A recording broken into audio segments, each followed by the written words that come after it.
Alright, what's going on, guys?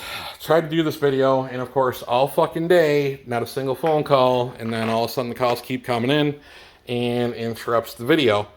So, got her out on the maiden voyage of really testing out this machine and what it can do and what it can go through. And, oh, excuse me, she still is an absolute mess. And what I mean by an absolute mess is this is actually after 45 minutes of going through, going through with the pressure washer, getting her cleaned up. Because I stopped to the gas station before home to use the outdoor truck bay that all the lifted Jeeps and the trucks use after they go through shit on their property and get them all caked full of mud. And instead of leaving it in their lawn, they'll go down and they'll use that bay and leave the shit on the floor for the gas station to pick up. But yeah, so all this shit that's still on here and like the splattering was just from mud that I couldn't get out from underneath the racks, and they were still up and around here. And then obviously driving home, all the water kind of washing back, and it just kind of shitted herself with the muddy water from that.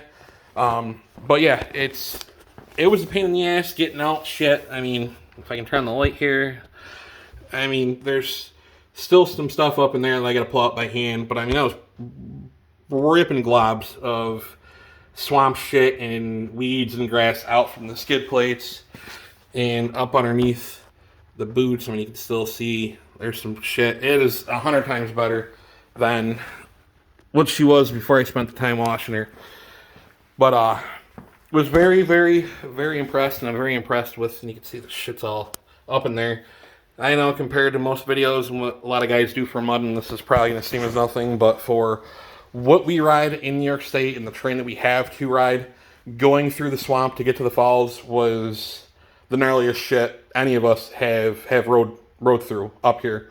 Because we don't have mud parks and mud pits and shit regularly, or to the size that you would see on YouTube from guys down in North Carolina, Florida, South Carolina, shit like that. Like, it just doesn't happen. There's two parks out in Western New York, which I haven't heard very many good things about, and then there's one to the south of us at the New York PA border, but it's not a mud park. You might have a few mud puddles, if you will, or whatever in there. But not to really make this video super long, because I actually had to end it previous time before this. I was already 7 minutes in and the phone rang. So she did well through the swamp. I was very, very surprised with that. Traction with the ITP Terracross, even though the lugs are not that deep, were amazing. I thought for sure I would have gotten stuck in that swamp, and if we'd gotten stuck, it would have sucked, because there's not any place to turn around. Once you're stuck, you're stuck. There was nothing there to use as an anchor point for a winch, and even trying to pull somebody out, if one of us did get stuck, all three of us would have been stuck trying to get one person out. The one thing that did really piss me off and bother me about it is going through and trying to keep speed up, because going down through the swamp to get to the waterfalls, the first time it was a slight downgrade, so you had gravity kind of helping you out going down in. Coming back out, you really had to stay on it and keep the wheel speed up and keep momentum to not only work against not having the greatest traction, but you're also fighting gravity going back up as you're going uphill to go out. And the caught some rocks, or a boulder rather, that I did not see, and the first hit was right there, and then I really felt this one here, and I'll turn the light on, and there's a nice gouge out of the rim, and that was almost at the top. If that had hit over into here, that would have blew the bead, and I would have been fucked.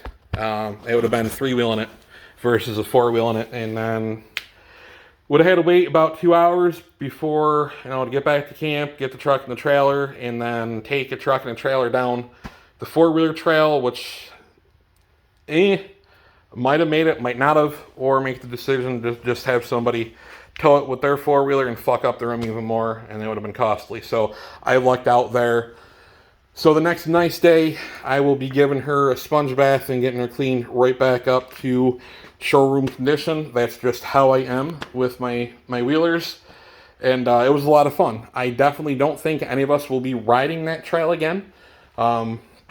she was talking about having, hopefully if it dries out, and then going back to the falls again, but waiting until the main trail clears up and the water drops down, due to the fact that they almost sank her cousin's buddy's Razor. He's got a Razor 1000 4-seater, and he tried going through one of the puddles, which they'd said that the water might have came up to the floorboard, kind of started coming in through the doors. They went through it Friday night, and he sunk, and water, it was up to their waist. Standing outside of the side-by-side, the water was up to their waist.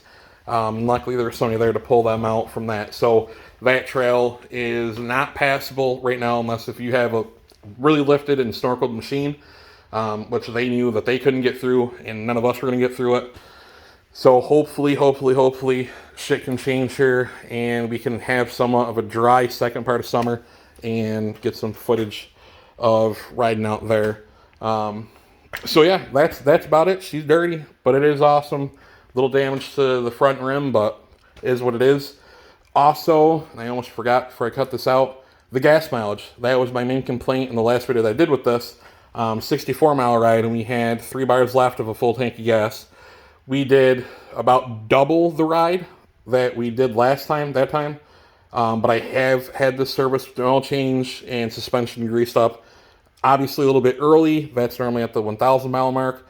But just from having that factory oil flushed out and a little bit of a tune-up that they did with the greasing, that ride, and I was 1 bar above half tank. So the gas mileage has definitely gotten better since I've met the break-in of the 200 miles for the engine and having the tune-up done. So awesome shit.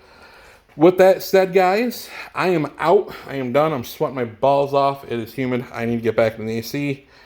Be safe, have fun, and I'll catch you guys later.